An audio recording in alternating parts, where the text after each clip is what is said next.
Um,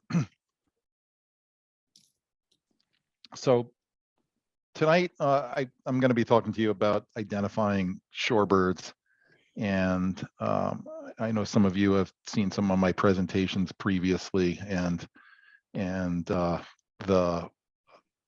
there are a couple common themes that I talk about quite a bit, and we'll touch on those as we go along. One is understanding a little bit about taxonomy, how it is that we organize birds into the different kinds of birds that they are. And then another one is topography, by which I mean the different parts of the birds. And so in these identification presentations, there's a lot that I talk about that can be applied rather broadly throughout the world of birds, and maybe not just to shorebirds, but we're going to be using shorebirds as the medium by which we discuss this kind of stuff. and although it's a although I know I get a kick out of trying to figure out what kind of bird I'm looking at, and it takes a while to learn how to do that, and certainly the capacity to do it grows with experience. But I don't want to downplay the fact that really identifying birds is kind of the first step. I mean, it's a portal that helps you appreciate everything else that's going on with respect to bird life. But shorebirds are, let me see here, get my controls back. Shorebirds are a vexing identification problem for a lot of people, because I mean, you hear statements like this if you're out looking at a group of shorebirds out on a mudflat or what have you, and people often get a little bit frustrated and say, gee, they all look the same, and that they appear at least to be very similar brown or gray things, and it's somewhat confusing about how to tell them apart. And to some extent, I want to debunk this as kind of a myth. And I say kind of because there are a lot of instances in which it's not really so hard to tell them apart. Take these two birds, for instance. We have this tiny little thing over on the left, the smallest shorebird on the whole planet, the least sandpiper, and this gigantic thing on the right, the big marbled godwit. And it's not like you would ever confuse a marbled godwit for a least sandpiper, or confuse a least sandpiper for a marbled godwit. They don't look anything alike. Their legs are of different lengths, their bills are of different lengths, and yeah, okay, they're basically brown, at least brown above, and although the least sandpiper's pale below. I mean, but that's about the only thing that makes them similar, is the fact that they share some colors. Here's another pair of birds that don't look alike. The whimbrel and the piping plover. And I picked these pairs in particular because there's a lot of things that I'm going to be talking about that are quite different. I mean, if you look at the shape and the size of the bill, it's really quite dramatically different.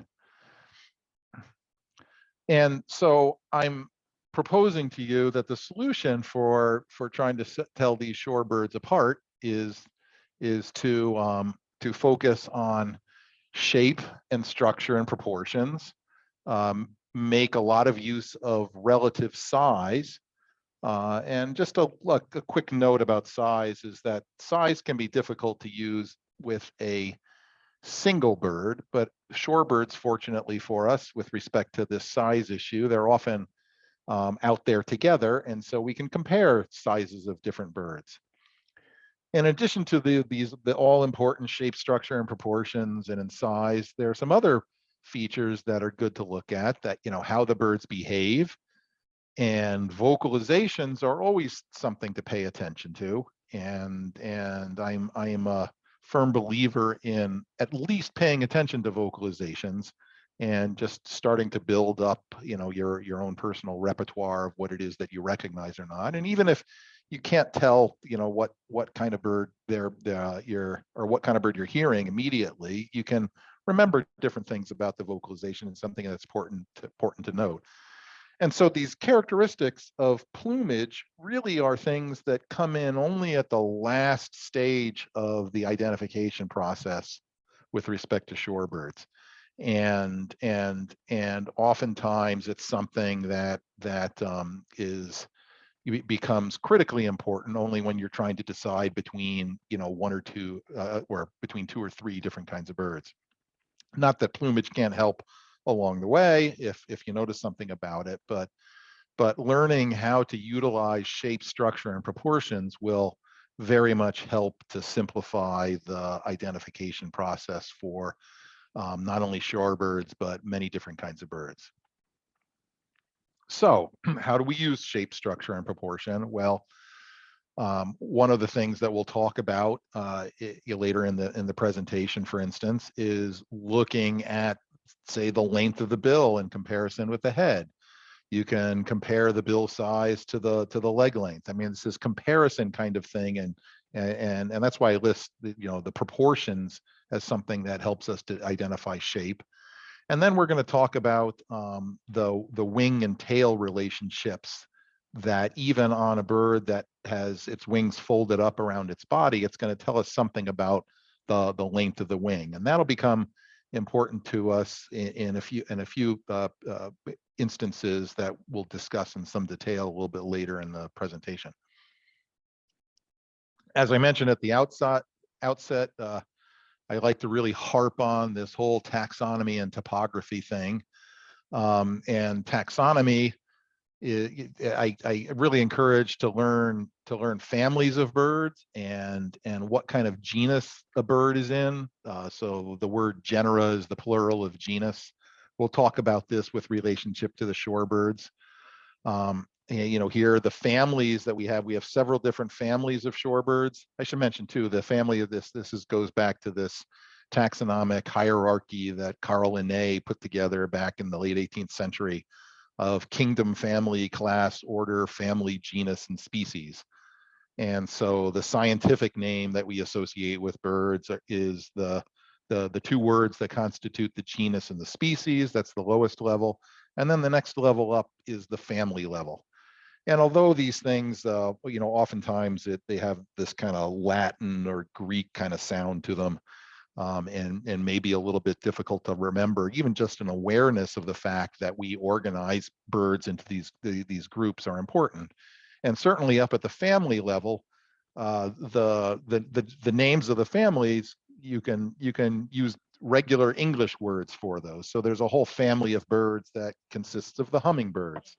There's a family of birds that consists of the flycatchers. There's a family of birds that consists of the warblers.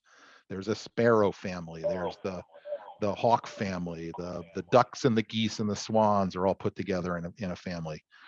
And so within the shorebirds, we've got a relatively small number of different families. The stilts and the avocets are grouped together into one. The plovers are in a second family, and then we've got the really big family of the sandpipers. And so trying to figure out what kind of sandpiper we're looking at will definitely go down into the genera level. And there's a whole bunch of different ones that we'll talk about those a little bit later. And then by topography, I mean the various parts of the bird, and there's bill, legs, neck, head, all that kind of thing. And then when you get down to the feathers are grouped together or there are various different kinds of feather groups that you have. There are the feathers on the wings, the feathers on the bodies, the feathers on the head and the face of the bird. And almost every field guide will have right up in the front of the field guide a diagram depicting all these different bird parts and showing you labels for those bird parts. And that's something that it helps to figure out what part of the bird is, and having that labeling system and command of those terms for it is something that is quite helpful for the interpretation of what it is that you're seeing on a bird, and also for describing what you're seeing. and that helps you to make sense of a lot of the pointers on terms of, you know, what to look at to separate one kind of bird from another kind of bird. So let's just take a little tour of the shorebirds in this taxonomic hierarchy. As I mentioned before, 3 families will be considered here: the stilts and the avocets being one, the plovers the second, and then the sandpipers. And within the sandpipers, the Scolopacidae family, there are a variety of different groupings by genus. And you've got the curlews.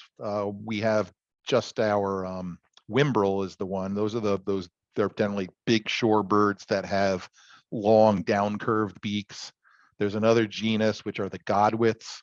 They're big shorebirds with long, very slightly upturned beaks. Turnstones are in their own genus. The dowitchers are in a genus. Things like the yellow legs, the greater yellow legs, the lesser yellow legs, the willet, they're all in one group. The phalaropes are in another group. And then there are a couple of oddballs like the upland sandpiper, the American woodcock, Wilson snipe, and spotted sandpiper that are onesies in our area, and they're the only individual within their genus. And the one that I didn't mention up in the upper right here, the calidrids, that's the big group of things that their English name typically has the word sandpiper in it. And that's the one where, you know, it's sorting out those calidrids, the sandpipers, where a lot of the identification problems that motivate people to think that these things all look the same come in that particular group. And so give yourself a break and think about the fact that you can tell the difference between, you know, let's say a godwit and a little leaf sandpiper, or, you know, you think that something is a dowitcher, then, you know, you're most of the way there on the identification process.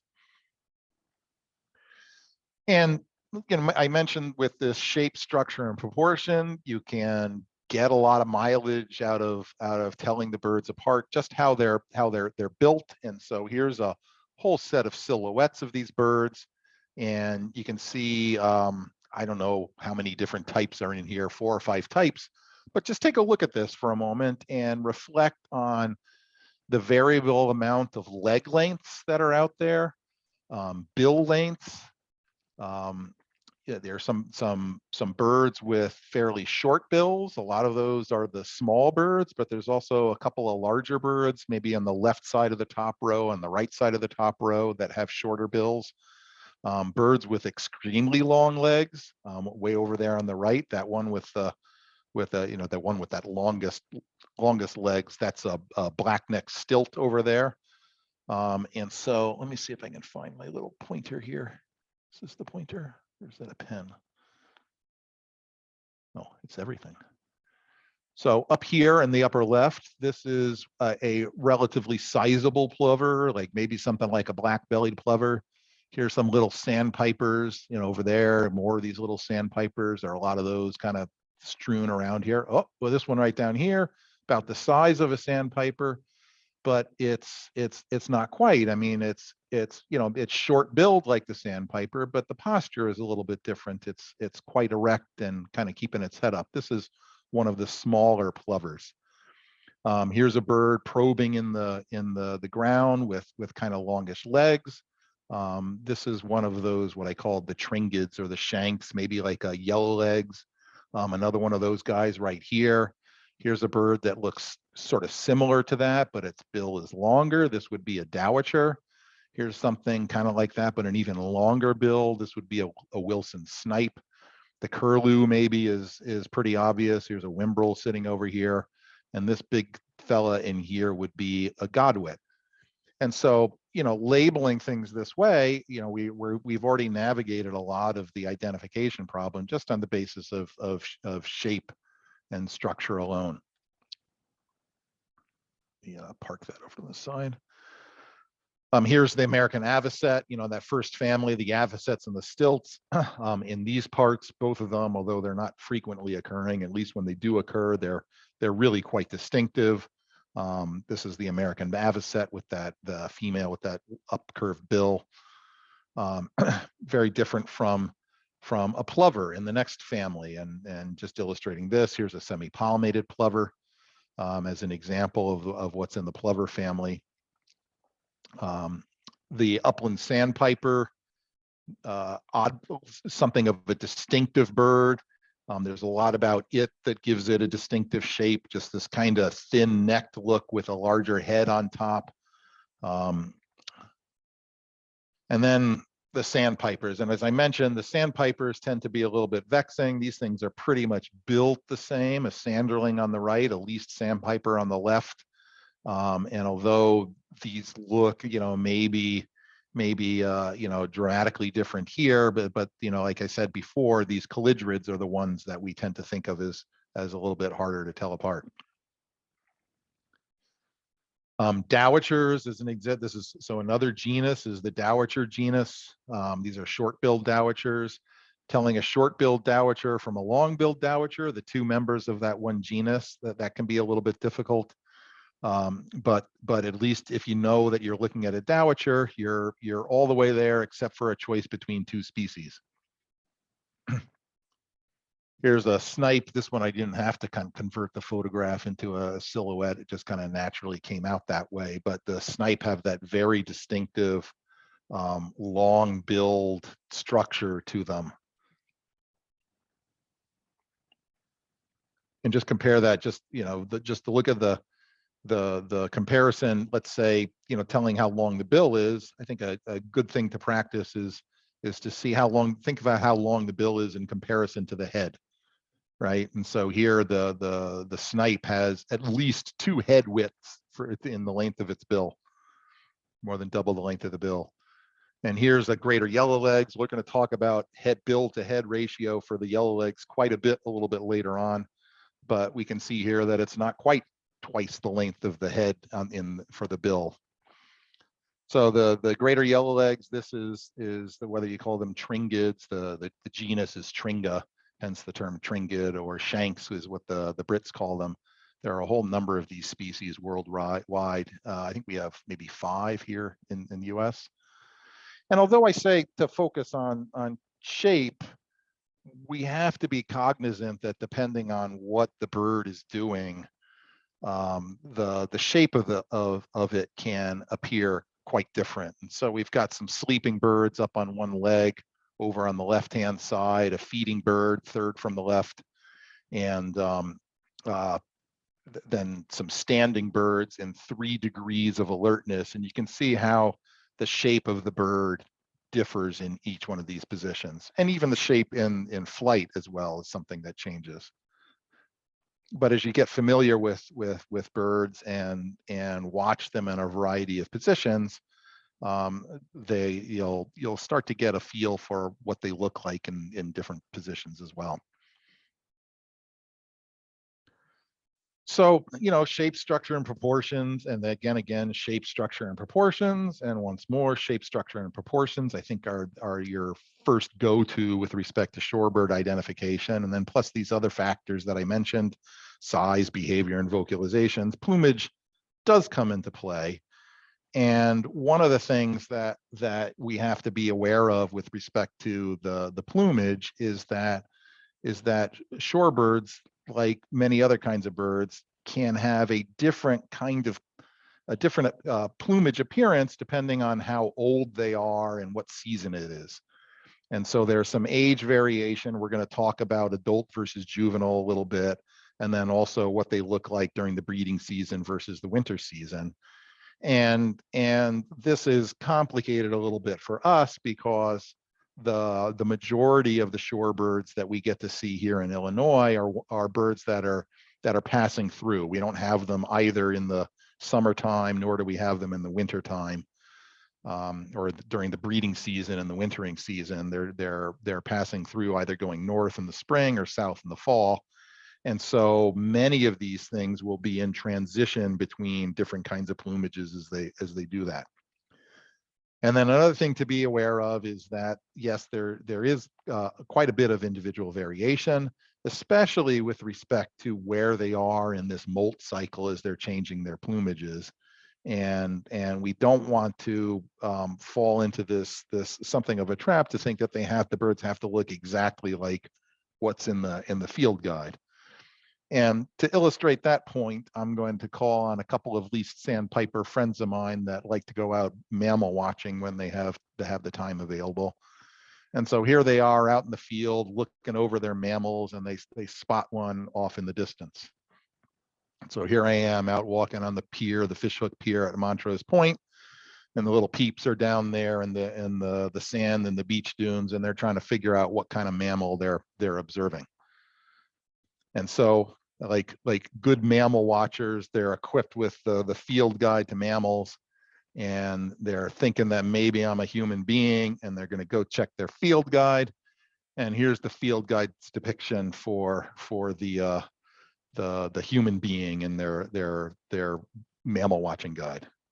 And I guess they have the advanced guide because it shows both male and females of the species. So they look at the object of their attention out in the field, and they look in their field guide. They're trying to work out the ID, and then they conclude, nah, doesn't look anything like the picture of a human being in the field guide. So they let me go unidentified. So there's a lot, in people, just in birds, just like in people, there's a lot of individual variation. And so just be aware of that as you're out bird watching.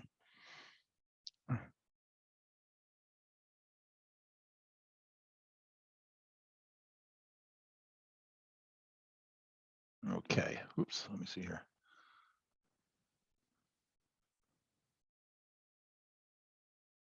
There we go. Okay, so here's my most text-filled slide. And just want to go through some of these details about this molt process. We are in the month of April, I guess, the last I checked. We had, we're starting to get these spring migrants coming in, the birds are coming in, and pretty much what we're going to see in the world of shorebirds with birds coming up are what we'll label as adult shorebirds in their alternate or breeding plumage. And they're going to have fairly fresh feathers. Most shorebirds will change their coat between summer and winter. And before they migrate north, they get out of their winter plumage for the most part. Some may still be in the process as they're passing through here, but most of them are going to be in this breeding plumage as they come by. Then they head up to the Arctic or wherever it is that they breed. And when they come back south, they're gonna look much different. And the first birds that come back, the first returning shorebirds, are going to be the adults. They've gone up there and they've worked really hard. They've found nesting sites. They've hooked up and laid eggs and raised the young, and they're out of there. And they leave the young up in the breeding grounds, and they come back down. And the feathers that they've had, after they molted out of their winter plumage and flown north, that set of feathers has now seen quite a bit of wear. And so a lot of the feather edges will be frayed. Any kind of pale fringes on the feathers might be worn off. They might be starting to molt some of the feathers together. And so they're not anywhere near as fresh looking as they were coming north in the spring. And then after the adults come through, then we see the young coming down, the birds in their first set of feathers after their natal down. These are the juveniles. And what we will notice with the juveniles, especially the first ones that are arriving, is that they have a very even look to their plumage. All the feathers were grown in at approximately about the same time, and it wasn't all that long ago. And so the feathers aren't particularly worn. They all have, if they've got pale fringes around the edges, those fringes are very even, and they just look really quite orderly. They haven't raised a fresh brood of kids, and so they're not worn out and tattered the way the adults are. And then at some point, both the adults and the juveniles are going to begin to molt into their basic plumage. And so you might see individual feathers replacing the worn feathers from the breeding season. And that's something to look for too. And so as we go along, I'll point out with various of the birds that we're looking at which are juveniles and which are adults, and try to get you a little bit of a feel as to how this appears on the actual birds that you're looking at in the real world. And it's something to again, like with many things, it's practice that helps you get better at this, and just paying attention to it. And maybe not, you don't need to sort out every detail at the first go, but to give it a try as we go along, and then your skills will get better and better and better. So here are our springtime sanderlings on their way north. And if you look at the heads of these birds, the one on the left has a gray head. Those are gray feathers left over from the winter plumage. The one on the right has this red head. That's the coloration that sanderlings have during the breeding season. And so what we're seeing here is that we've got a bird that on the left that still has quite a bit of its winter plumage still on, but is in the process of molting into its summer dress. You can see these kind of dark feathers with the bright red edges around them along in here and over there. Those are breeding plumage feathers. And some of these grayer ones are left over from the winter time, not the ones with the dark centers, but like one right here. And so they look a little bit disorganized sometimes coming through as they're before they fully acquire their breeding plumage. Here's a sanderling that's on its way back south. It's an adult bird coming in, and what we see is all this. It's kind of a jumble of different things. There's some gray feathers. These are wintertime feathers that have started to grow in. A couple more winter feathers down here, these gray feathers. And then we see some, scattered dark feathers in various condition from the worn breeding plumage, where a lot of that red coloration has worn off the edge of the feathers and isn't there anymore. And so it looks kind of disorganized and jumbled and a little bit of a mess. And then here's a young bird. This is a fresh juvenile coming in, and is a much neater, much cleaner appearance. The feathers seem to be sitting in these nice even rows. A lot of the adjacent feathers look very similar to one another. The colors are although in the sanderling it's mostly a black and white bird, but the colors are pretty crisp. And everything looks neat and very organized. That's characteristic of the juvenile plumage. And then once it gets later in the season, even the juveniles start to change their dress a little bit. And so here's a juvenile. You can see, as I was talking about, here's this nice row of feathers that are all even together. The tertials that are sitting up here have these nice even feather edges to it. But up on the mantle, we start to see some of these winter plumage feathers coming in that show up as somewhat different.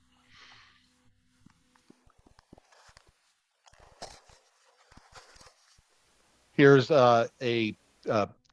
two different Baird sandpipers showing an adult bird on the left and a juvenile bird on the right. And so just look at these birds and absorb the fact that the juvenile on the right has this very kind of organized look to its feathers, where the adult on the left has a very disorganized look to its feathers. And one of the features that helps you identify, see that say a juvenile Baird sandpiper is in fact a juvenile sandpiper, a juvenile bird, is the fact that these even pale edges to the feathers is a frequent feature of the juvenile bird. Okay, so that said about the plumage, and that's something to just keep in mind. And I guess I should have said this at the top of the hour, but there's an awful lot to talk about with respect to shorebird identification. And so I'm obviously not going to be able to cover the entire topic in the course of an hour. So what I've done is kind of picked out a few case studies to look at that will help to illustrate how it is that shape, structure, and proportion helps with us. And these are situations where we've got some common identification problems. The first of these will be black-bellied plover um, versus American golden plover. Greater yellowlegs versus lesser yellowlegs. These are pairs of species that if we get familiar with this whole taxonomic hierarchy and figuring out which genus of birds we're in, then it's a not as challenging a process to get to the point where we know that we have one of these two pairs of species that we're looking at. The next case study that I'm going to look at is the peeps. And we're not going to go through peep identification, all the way. But one of the things that I want to point out is how we can pick out from a group of these little sandpipers a couple of the longer winged birds, the Baird sandpiper and the white-throat sandpiper, which tend to be, amongst the group, one of the least common that we might be interested to see, versus the shorter winged peeps. Least and semi-palmated and western sandpipers. And I'll also throw in a couple of remarks about the least versus the semi-palmated.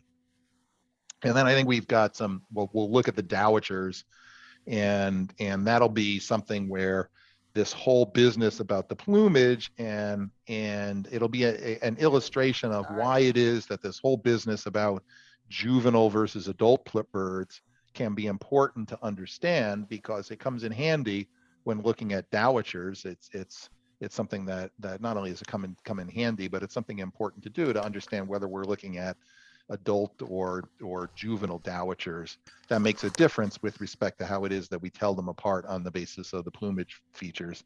And then I'll also give a shout out for familiarizing yourself with the vocalizations in that case. So that's our plan. So let's go to the plovers, okay? So before we take on black-bellied versus American golden plover, we want to be able to get to that point where we know we're looking at those two species. And so let's take a look at this taxonomic hierarchy and some of these identification issues. Why do we know that we're looking at or how do we know that we're looking at a plover? Well, one of the distinctive things about all the plovers is that they have this habit of kind of running and abruptly stopping. They kind of, run across, whether it's the mud flat or the sand or whatever, to a particular point and stop, and oftentimes kind of picking something up in their bill off the ground. And the reason is that they're pretty much sight hunters. So what they do is they look about for where it is that they're going to find something to eat, and they head over to where it is, and then they eat it, and they start looking again. And they're picking off the surface for their food, and so their bills don't have to be particularly long. And so the plovers have these short bills, they have this very upright stance, and they have this behavioral characteristic of kind of, running over, stop, maybe pick something up, run, stop, run, stop. So that's something that helps us identify a particular shorebird as a plover. The short bills, I think, is worth emphasizing too, because it's there aren't any with long bills, and so that's a feature that one can see at a distance in addition to these behavioral characteristics, and we know that we have a plover at hand. Within the suite of plovers that we have in Illinois, there are only two genera. One of which is the one we're going to talk about in detail. The black-bellied plovers and the American golden plovers are two of the four species worldwide in the genus Pluvialis. And then all the other ones that we get here are in the genus Charadrius. And I kind of point out kind of the worldwide count of these species, because if you have the good fortune to be able to bird overseas, a lot of what you do to kind of sort out the the local birds can be helpful in figuring out birds in other places in the world. And we don't have many of these plovers that I'll do some lists in a bit, but there are 2 regularly occurring pluvialis plovers in our world here, and 3 regularly occurring Charadrius plovers. And then there can be some rare things too, but recognizing the rare things is a matter of seeing that they're not one of the common birds, and because you know your common birds well, and then trying to figure out where to place them. Maybe that's a topic for another day. So here's the difference between these pluvialis plovers. The American golden and the black-bellied plover, one of those there on the left, this is actually a black-bellied plover. And I know that looking down here, can you see this foot, and there's that little bump on the back end there? That's a vestigial hind toe, which of all the plovers in the world, the only one that has that is the black-bellied plover. Not something that you can't always see, but if you happen to be able to see that little stub of a hind toe on the leg, you know it's a black-bellied plover. But those guys, they lack the bands on that the banded plovers. This is a killdeer on the right have. And this is a bird in juvenile plumage. The breeding plumage adults that are coming north in the spring look dramatically different and are easier to tell apart. But you know, coming back in the fall, we see a lot of birds that look like this. So, you know, telling whether you've got one of these banded plovers that kind of is, you know, typified by the killdeer versus the other ones, it's not that's not too hard to do.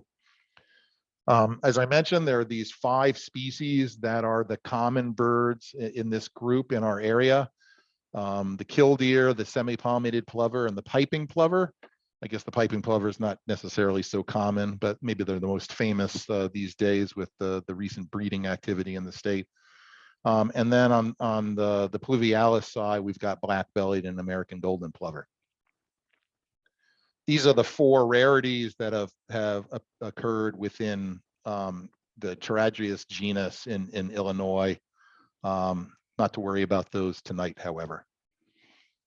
So here are the pluvialis plovers, okay? And what I've got here are 3 species of pluvialis plover that occur in North America. There's a rarity in the middle there, the Pacific golden plover. But I want to point out a feature about shape, structure, and proportion with these guys. This is the black-bellied plover over here. This is an American golden plover over here. And the characteristic of these that we're going to talk about is basically the length of the wings. And it's not like these birds are going to let us walk up to them and stretch their wing out and hold a yardstick up to it and measure the length of the wings. But we want to determine whether it's a longer winged bird or a shorter winged bird.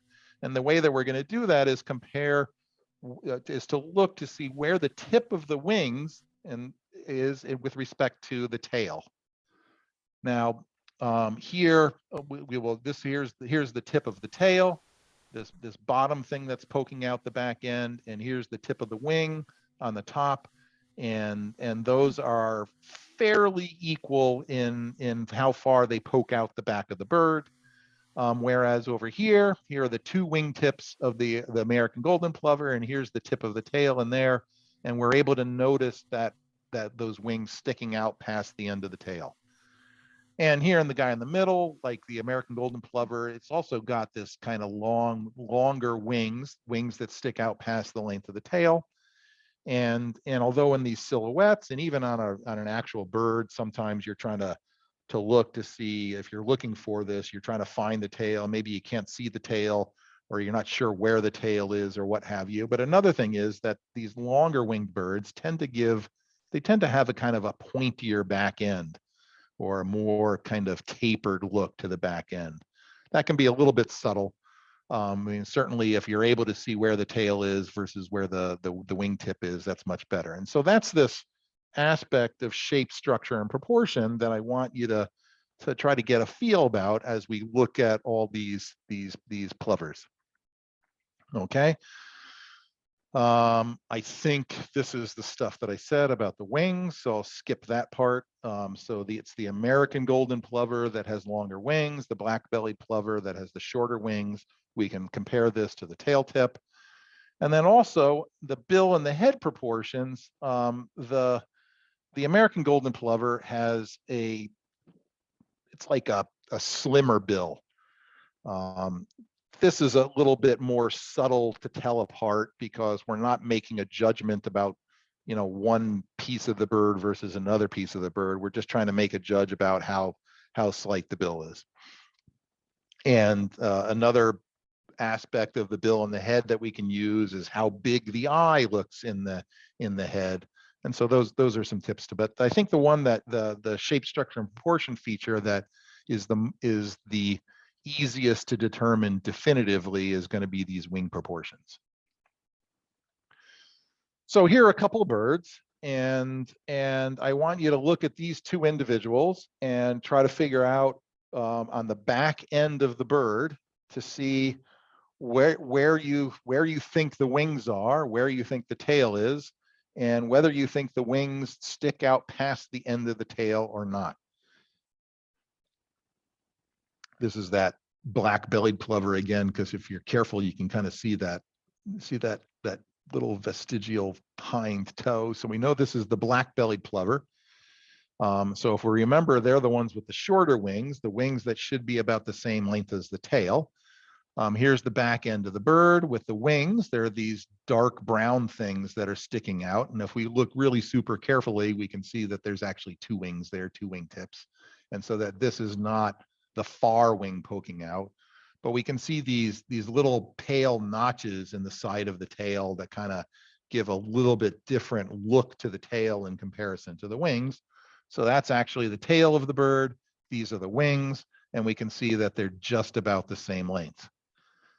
Over here, it's pretty much the same kind of thing with respect to telling which part of the bird is the tail and which are the wings. Here's the closer wing sticking way out. Here's the tail where we can see those little white notches on the edge of the feathers. And we can see that the tail stops here and we still have all this wing kind of poking out past the end of it. So that, if we're able to get a good look at that feature, that can be something that's very helpful for the identification. And also on the bill, this is a slightly slimmer bill than the thicker bill of the black-bellied plover. That's something that like I said, I think some people find that fairly, fairly doable. Other people might have a little bit of trouble with it, but on average, it's something that works out. The eye being something that's bigger in the face or more centered in the face is a helpful characteristic for the golden plover versus something that occupies less of the face and is a little bit more towards the front for the black-bellied plover. There are other things that we can look at, but we got a lot to talk about, so let me move on. Now, this business about the wings of a black-bellied plover being proportionately shorter than the wings of an American golden plover comes about because these birds, the black-bellied plovers, fly a shorter distance on their migratory pathways. So on this diagram, which comes from a BirdLife International fact sheet, the yellow stuff way up here on the northern extreme of the world's land, that's their breeding territory. The blue areas, which are mostly on the coasts here, are where these birds winter, and the greenish stuff is kind of like their passage where they're found and kind of passing in migration. And we basically see that they're up here in North America. They're up on the top of the continent, and then they come down to the Pacific coast and the Atlantic coast and around the Gulf Coast and kind of getting down into South America. But the wintering zone is here, so they're flying from here down to there. Compared to the American golden plovers, which are breeding pretty much in the same general latitudes, but the entire population ends up way down here in South America. So they're not wintering on the Pacific coast or the Atlantic coast. They're going all the way down to the next continent south, and pretty far south within that continent. They've got further to go. And it works out to be more efficient for those long journeys, to have longer wings. And so they have longer wings.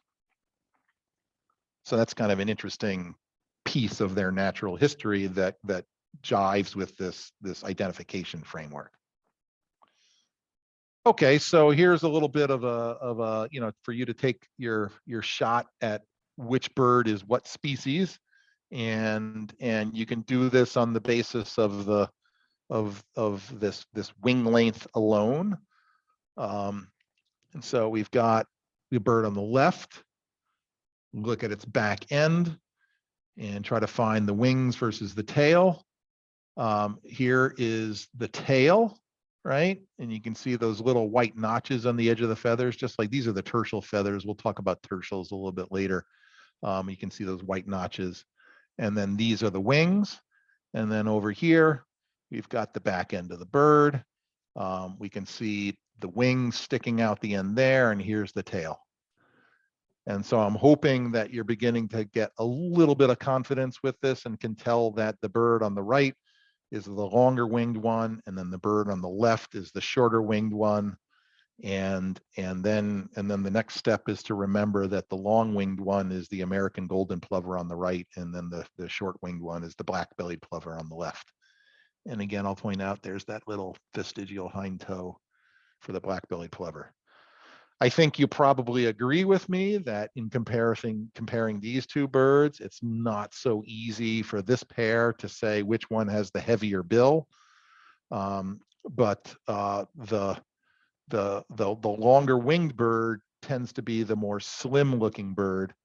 And so I hope you'll agree that this looks like a slimmer, more tapered look on that bird versus the plumper, less tapered look on the back end of this guy. You might be wondering, well, if this is the golden plover, it looks pretty golden. And if that's the black-bellied plover, that thing looks pretty gray. Can't I go that route as well, telling them apart? And it's true that the golden plover tends to look kind of more golden and brighter that way, but you can get some black-bellied plovers that make you think that they look fairly golden, not this individual. And so I suggest doing that with a little bit of caution. And another plumage feature that is well illustrated by this guy is the strong capped appearance of him.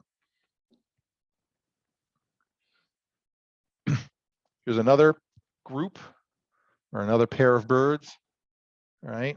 Same sort of thing. Looking for the wings, looking for the tail. It's maybe a little bit tougher to find the wings and the tail here. Fortunately for real birds, you don't have them frozen in one position. They kind of move around a little bit. So if it's tough to see in one position, you can get it in another position. But you can see this, again, those little white marks at the edge of the tail. And here, this looks like it's pretty much the same length. And over here, maybe it's a little harder to tell where the tail stops. I can see that, little nick in that little white edge of the tail. It's kind of hard to see where it stops. But again, that very tapered and longish pointy look on the back end. It's the golden plover on the left and the black-bellied plover on the right. Another pair. And here's one where I guess the one that looks a little bit more golden in this shot is not the golden plover, and the one that looks a little bit plainer colored is indeed the golden plover. And here's the end of the tail, and here's all this wing sticking out past the back end. Okay, so now we're going to move on to our greater versus lesser yellow legs. They're both in the Tringa genus, which are the Tringid sandpipers or marsh sandpipers or shanks. There are 13 different species worldwide. We have 4 in Illinois. There's another one that's occurred in Illinois as a rarity. And their basic characteristics this genus tends to have long legs. The legs tend to be brightly colored. You tend to have the birds named. A lot of the birds are named after the color of their legs. There's the yellow legs and there's the red shank. They've got medium length to long bills, very erect posture, quite distinctive. Here's the greater yellow legs on the left and the lesser yellow legs on the right. And when they're standing next to each other, the dramatic size difference is something that you can use to tell which is the big yellow legs and which is the little yellow legs. But when you see only one of them, then it becomes a little bit more of a challenge. The four species that we get regularly are the solitary sandpiper, the two yellow legs, and the willet. I'm going to talk just about the lesser and the greater yellow legs. The solitary is even smaller than the lesser yellow legs, and the willet has a very distinctive wing pattern and is noisy and recognizable by its willet kind of calls, and so we'll leave those alone. And then in Illinois, the wandering tattler is another one member of this genus, and that's shown up once here in Illinois. So with the two yellow legs, the ones that have these bright yellow legs, unlike the other birds in the genus, if you see something that you feel is one of these tringid sandpipers and it's got yellow legs, it's one of these two. Size in direct comparison is a good clincher, but what we're going to do is focus on the bill length and how long the bill is with respect to the size of the head. And so what we're going to do is talk about the width of the head, just basically from the back of the head to the base of the bill. And we're going to ask ourselves for that unit, one head length, is the bill about 1.5 times as long as that head length, or is it about the same in length as the width of the head? And then we can also look at the thickness of the bill. The greater yellow legs has a slightly thicker bill proportionately that is often, but not always, slightly upturned, whereas the lesser yellow legs has a thinner bill that's straight. Here are the two, and I'm intentionally confusing you with respect to size by making the image bigger on the right. Okay, and so I want you to focus on the proportionate size of the bill with respect to the head. Okay, so let's take the fellow on the left. This is the greater yellow legs. Here's the back of the head. Here's the base of the bill. So from here to here is what I mean by the width of the bill. And if I run that, or I'm sorry, the width of the head, and if I run the width of the head, if I go about that same distance out, I get out to about here. I mean, you might argue with me on that, but it looks to me, at least, that there is more bill than there is this head. Okay, here on the lesser yellow legs, here's the base of the bill, here's the back of the head, and this distance is quite close to the length of the bill. This happens to be one of these greater yellow legs that doesn't have a slightly upturned bill. That bird's bill is pretty straight, just like the lesser yellow legs bill. But it may be hard to tell too. I mean, but to my eyes, at least, it looks like it's got a thicker bill proportionately to the one over here. And keep in mind that think about that bill thickness maybe in relation to the size of the head, as opposed to the actual depth of the bill, because that'll vary with how far away the bird is.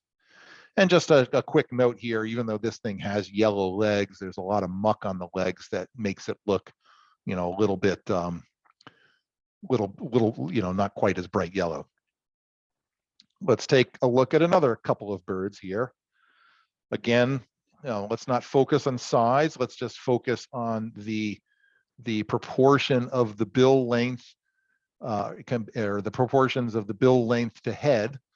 And here in this bird, here's the back of the head, here's the base of the bill, and this length of the head is just about the length of the bill. Over here, this guy, here's the length of the head, and I've got more bill to fit in than I have head length to get put into there. So this is the longer billed bird. This is a greater yellow legs. The one over here is a lesser yellow legs. And here you can see that's very slight upturn to the bill.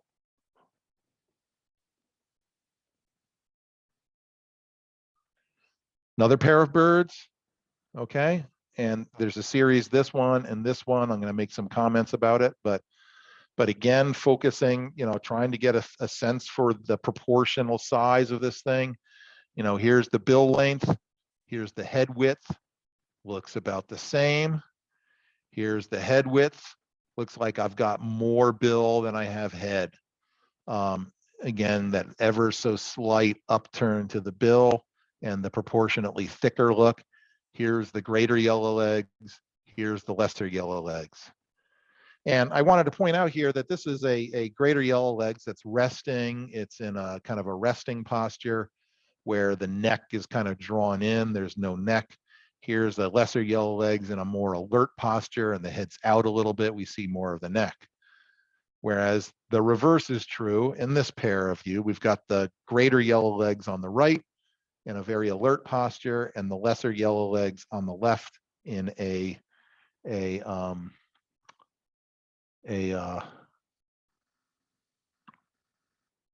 resting posture. So here's the head width, about the same as the length of the bill. Here's the head width, decidedly less than the length of the bill. And now I'm realizing I needed to turn on my I'm gonna stop sharing this for a second and see if I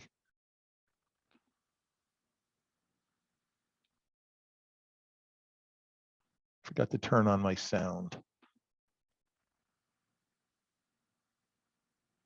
Okay, I think I can do this now. We'll find out. All right, let me tell me if you can hear the. Oh, I got to turn this thing off now too.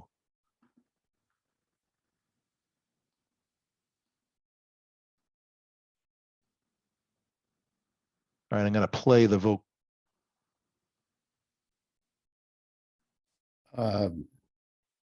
Could you hear that? I could not hear it, but. Okay, I may need to go back out into this thing here and maybe I can do this up here. Oh, here we go, share sound. Let me try again. So this is the call of the lesser yellow legs.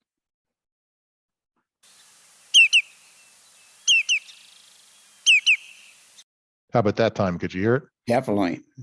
Great. Yeah, all right. So it's just a 2-2, 2-2, 2-2, a little bit plaintive, but not as strident and not as repetitive as the greater yellow legs.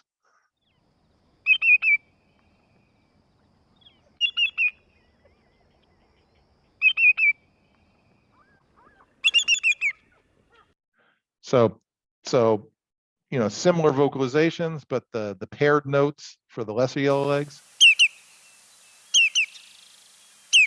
That's very typical, just a 2-note sequence versus the 3-note sequence of the greater yellow legs. That's much more strident.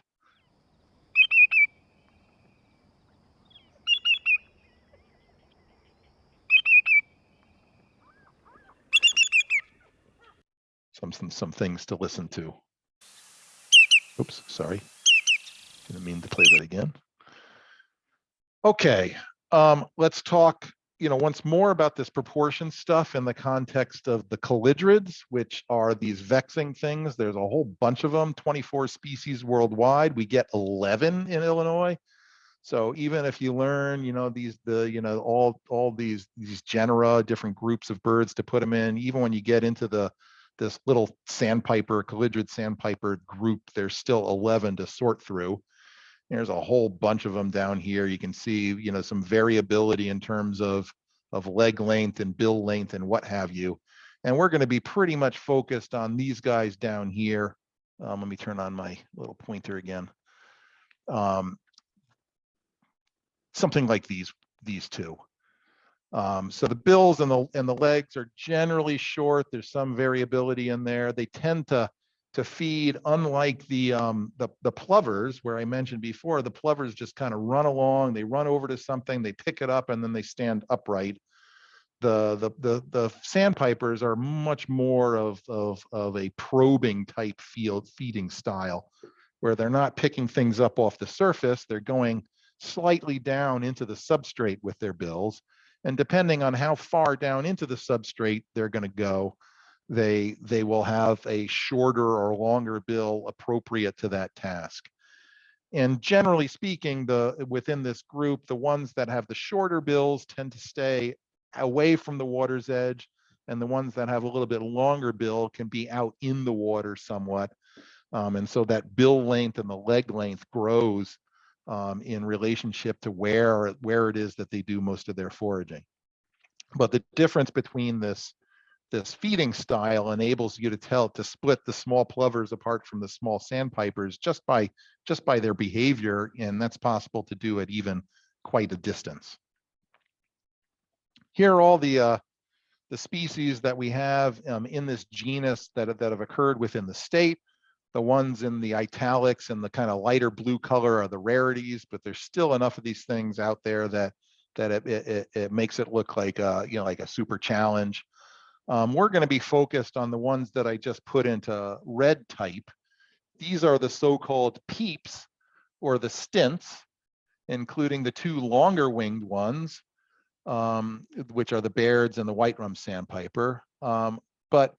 But amongst these, the common ones are the shorter ones that in our area are the least sandpiper and the semi-palmated sandpiper. And I just wanted to make a couple remarks about those two things to notice on these birds, or three things maybe, is that the least sandpiper, which is the guy here on the left, least versus semi-palmated sandpipers, and sorting out, this is a juvenile bird on the left and an adult semi-palmated sandpiper on the right. There are a few differences in them. The least sandpiper has pale legs. They have kind of a yellowish color. The semi-palmated sandpiper has dark legs.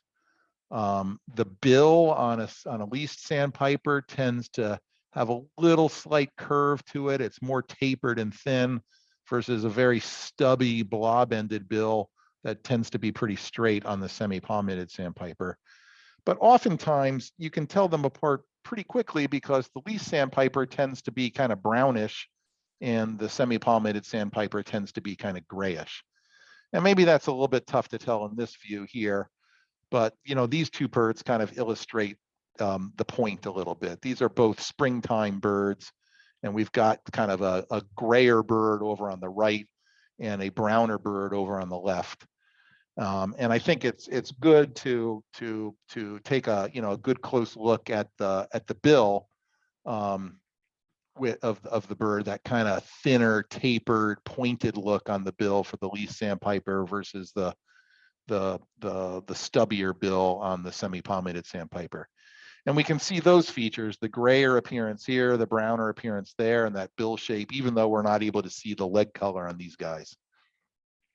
Here's a rather dramatic look of the difference between gray versus brown, exacerbated by the fact that this is I think this photo was in August.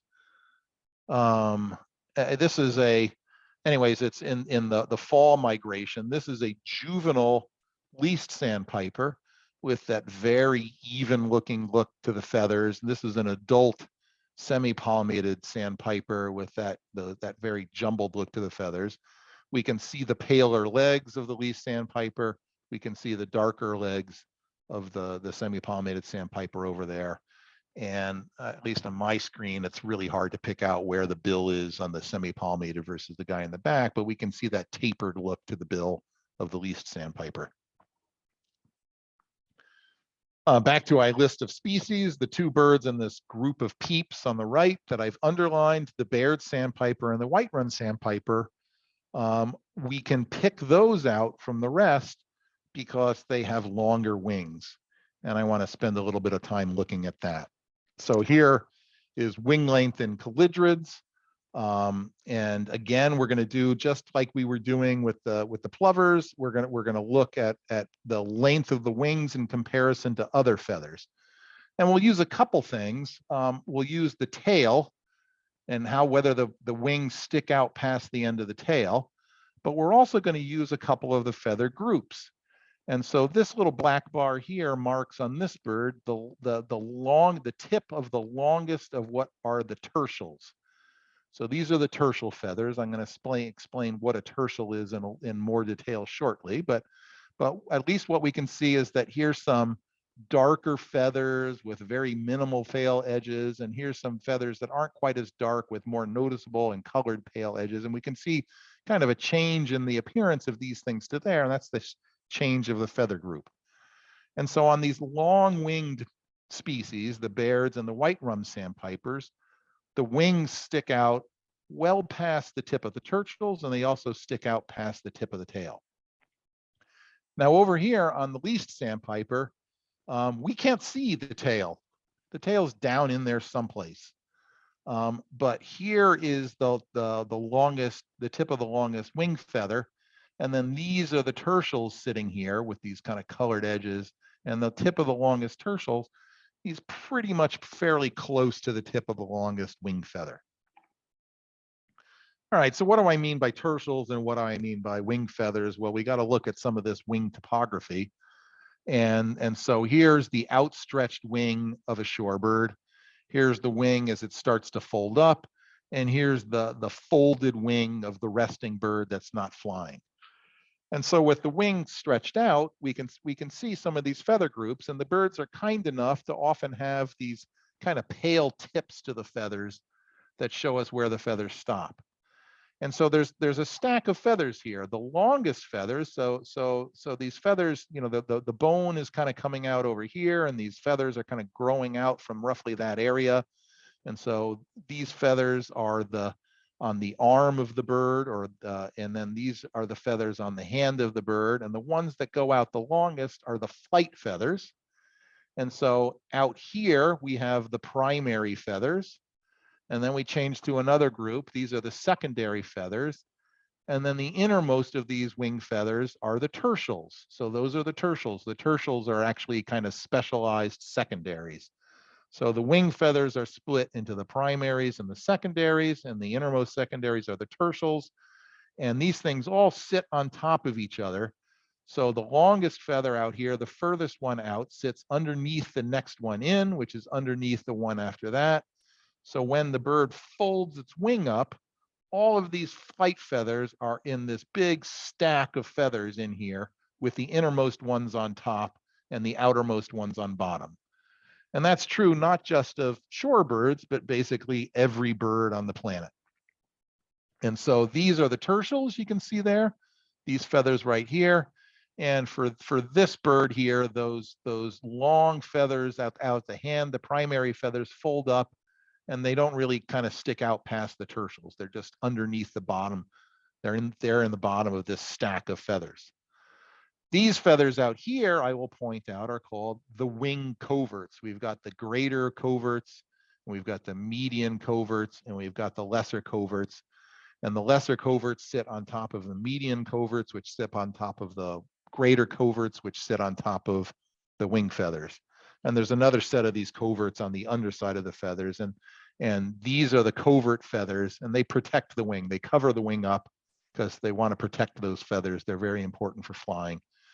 And then these are the scapular feathers, the feathers of the bird's shoulder. And we see those scapular feathers sitting there. So basically, I want to look at these primary feathers, the longest feathers of the wing, and judge whether or not they're sticking out past the tertials on the folded wing of the bird.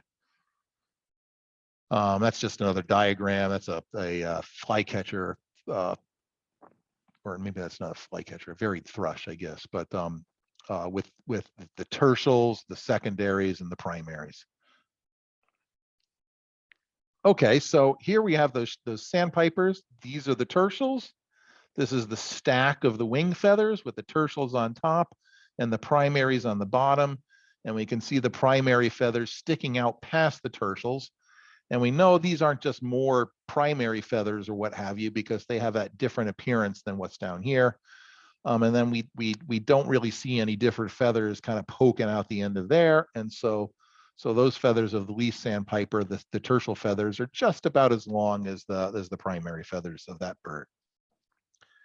And again, just like with the plovers, the longer winged birds, here's the Baird sandpiper, they breed up there in that high Arctic tundra, and they too, like the golden plover, they all migrate down to South America, so they need longer wings to make that journey. Whereas the least sandpiper ends up wintering in the southern United States and Mexico and Central America and the northern part of South America. They have less far to fly.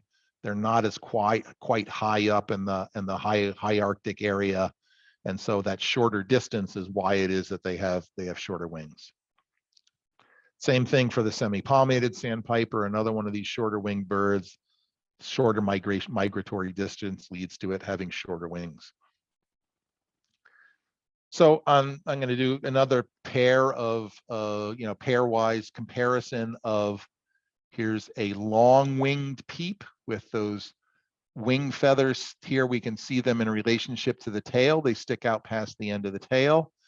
Here are the tertial feathers with that pale edge on them. The longest one ends up here, and we see, a noticeable amount of primary sticking out past the edge. And then over here, we've got a much more equal length between the tertials and the tip of the long wing. Semi-palmated sandpiper here on the right, and this looks like guessing that's an adult Baird sandpiper on the left. Same thing here, long-winged bird versus short-winged bird. We've seen this one before. It was in an earlier photo, but here's the longest wing feather. Here's the longest tail, the tertial feather sticking out past this. Maybe it's a little bit more confusing there, but this is a short-winged peep. This is a juvenile least sandpiper. And then here's a juvenile Baird sandpiper, where we see these a little bit broader pale fringe tertial feathers ending right here. And then we've got all that wing kind of poking out in the back end. And then I'll also point out that this long winged appearance, just like in the plovers, makes for a more tapered look to the back end of the bird. We've got a longer, pointier back end of the Baird sandpiper than we do for the least sandpiper.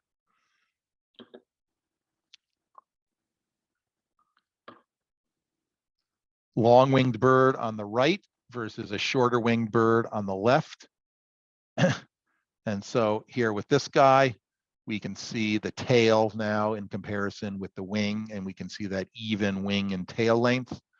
Over here, we can't quite see the tail, but if you look carefully, here's the tip of the longest tertial, and we've got all that wing poking out past the back end. This is a white-rumped sandpiper. It's got these little chevron marks going down the side, and also there's a pale base to the lower portion of the bill on the white-rumped sandpiper that's different from the Baird sandpiper, the other long-winged sandpiper, which has an all dark bill. And another feature is distinguishing the white-rumped sandpiper from the Baird sandpiper is a little bit of a curve to the bill. Here's some birds in flight. The white-rumped sandpiper is called the white-rumped sandpiper because it has a white rump. So here's a white-rumped sandpiper here in flight where you can see that white rump. Here's another white-rumped sandpiper in here in flight where you can see that white rump.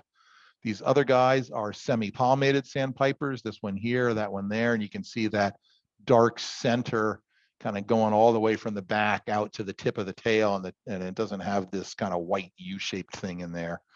But what I want you to notice here is just the difference in proportionate wing length. Now, yes, the white-rumped sandpipers are a little bit bigger birds than the semi-palmated sandpipers, but I want you to look at the proportions of the size of the bird to the wings. And those white-rumped sandpipers do have decidedly longer wings proportionate to their size than the semi-palmated sandpipers do. Okay, now I know that doesn't necessarily equip you to be an expert on the separation of all 11 species of calidrids, but it's something I think that's helpful to look at, kind of, sorting through the structural features of a bird and being able to look at some of the feather groups and where the wings are, and familiarize yourself with this kind of proportionality. And even though this kind of stuff is important for shorebird identification, it also comes into play even for something like telling warblers apart. There are warblers where these features of proportionality are helpful for that. I think I don't have a whole lot else to go through here. So if you'll bear with me and let me keep going for a little bit longer, I'm going to talk about the dowitchers. The best way to tell the dowitchers apart is when they're speaking to you, and the sounds that they make, the call notes that they make, are very different.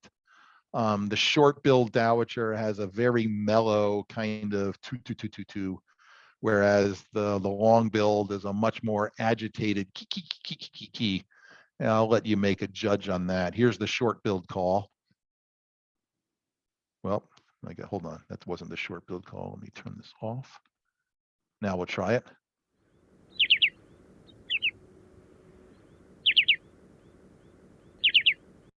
Compared to the long-billed call.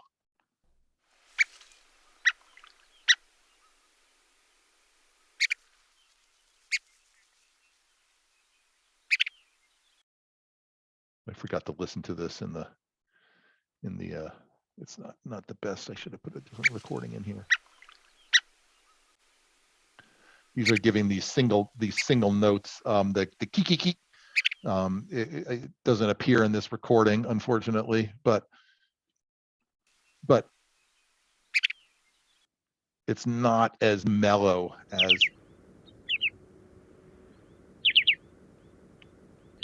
the call note of the short-billed.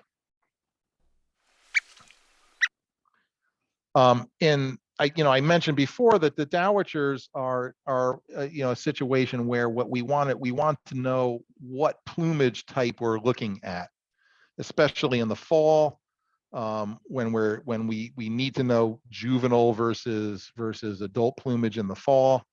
And the alternate plumage, a good feature to use is spotting on the sides of the breast on the short-billed and barring on the sides of the breast in the long-billed. Toward the back end of the bird, everything looks barred kind of with all of them. So you want to focus on more on the sides of the breast. And then in juvenile plumage, it's the easiest to tell them apart visually because the tertials have a very different appearance. They're just kind of a solid dark brown or solid gray in the long-billed dowitcher, but they've got in the short-billed dowitcher, there are all these different internal markings on the short-billed, and this kind of bright buff or reddish kind of color mixes in with that, whereas it's much duller in the long-billed dowitcher. Just a couple of views of these. Here's the short-billed dowitcher. On the back end here, this is kind of like small bars, and as we get towards the front, we got a more dotted look that's in there. Whereas on the long-billed dowitcher, this kind of barred appearance moves much more further forward. And I think I wrote down on one of these earlier slides that there's kind of a shorebirds differ in their bill length depending on the sexes. The females have longer bills and the males have shorter bills. And so you can get long-billed dowitchers that can have shorter looking bills. And you can have short-billed dowitchers that have longer looking bills. And so the female short-billed dowitcher and the male long-billed dowitcher, the length of the bill is a little bit closer. This is likely a female long-billed dowitcher with that very long bill. But I want to point out that, again, with the tertials, these is what we identified as the tertials, the top of this wing stack. And so here in the juvenile plumage birds, and we can identify them as juveniles by these very even plumage markings and everything all neat and orderly. And what we can see here on these tertials is that very plain appearance. The only marking on it is this pale edge, whereas on the short-billed dowitcher, we've got all these internal markings to those tertial feathers that are sitting there. And that's something that's a relatively easy comparison to make if you know what the tertials are and you've gotten comfortable with telling apart the juvenile plumage from the adult plumage. So shape, structure, and proportions all the time. And then also a lot of these other topics: behavior, vocalization, the bare parts, age, and yeah, occasionally plumage.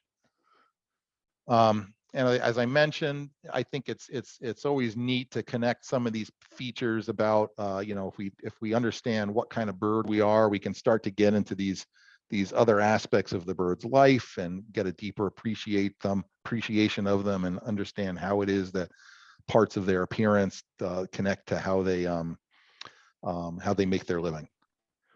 So thanks for listening. Thank you. We have one question and in the chat, and it has to do with a play along the Chicagoland area where you suggest for a beach area to go to that would not be overwhelming for a beginner with birds, but maybe one or two places that you found are pretty good. Yeah, well, I'm biased. I'm sitting here. I can kind of turn left and look out the window and see Montrose Point. so on the lake, on the Chicago lakefront,